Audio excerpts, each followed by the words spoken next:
Tonight, the man accused of sending pipe bombs to prominent Democrats and to CNN making his first appearance in court. This comes as another suspicious package was intercepted in Atlanta today. This one was sent to CNN's headquarters there. Authorities believe it was sent by Cesar Sayoc, the same suspect behind the other pipe bombs. If confirmed, this would bring the total number of known packages allegedly sent by him to 15. CNN's Joe Johns is in Miami. And Joe, officials say that he had a list of more than 100 other potential targets. What more can you tell us about this list?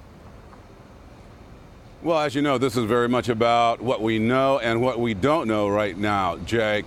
What we do know is, according to our colleagues here at CNN, he did allegedly have this list of more than 100 names of people he was targeting. That's according to the authorities. Some of those people received explosive packages. Most did not.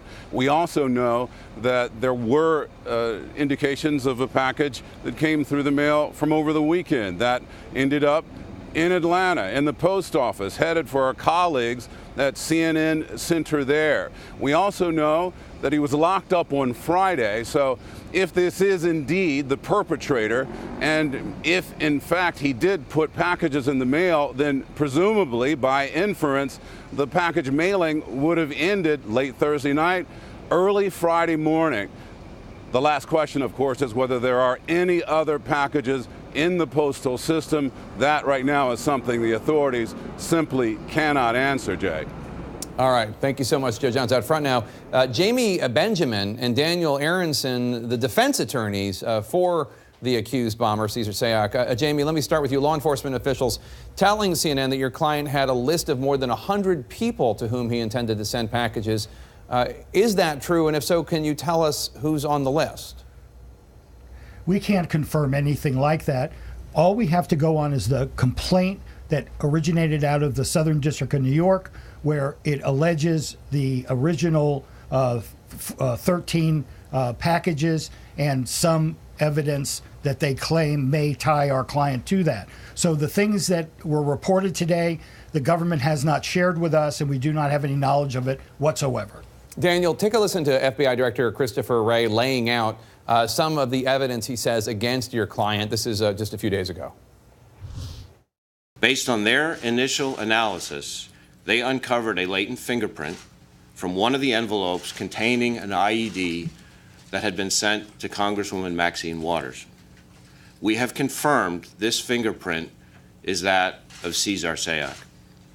There is also a possible DNA connection between samples collected from pieces of two different IEDs mailed in separate envelopes and a sample previously collected from Sayoc in connection with an earlier arrest down in Florida. That's a lot of evidence. Do you deny that your client did this? Is he innocent in your view? Well, first of all, it's not up to me to deny or to confirm or whatever you want to say. The bottom line of it is he's innocent until proven guilty.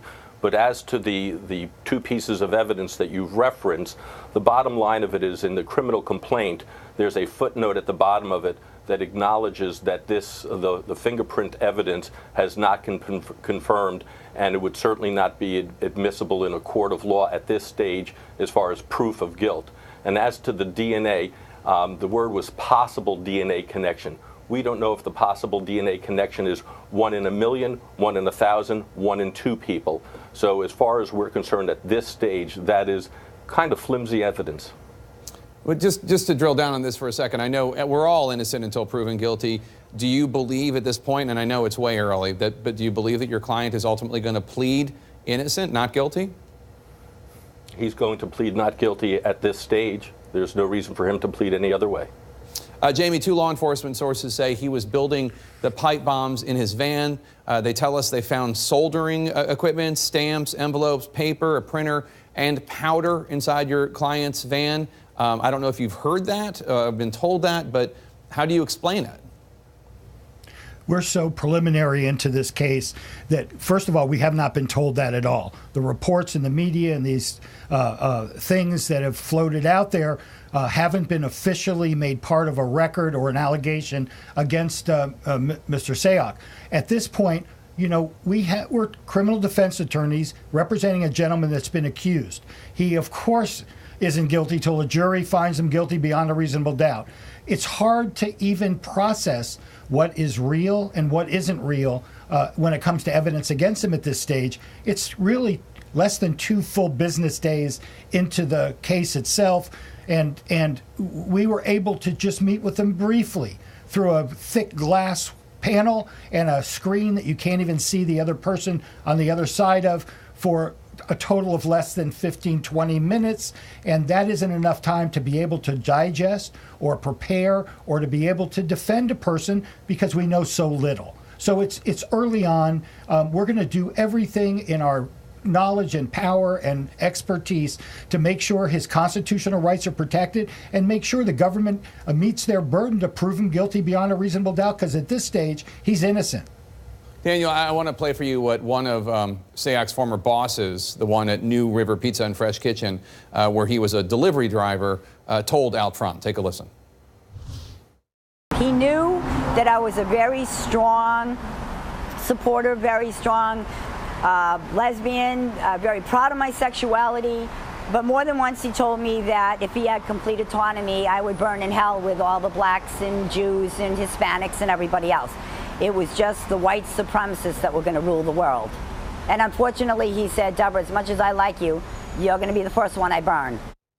Have you been made aware at all of his behavior and possible threats that he has made against his former boss or anyone else?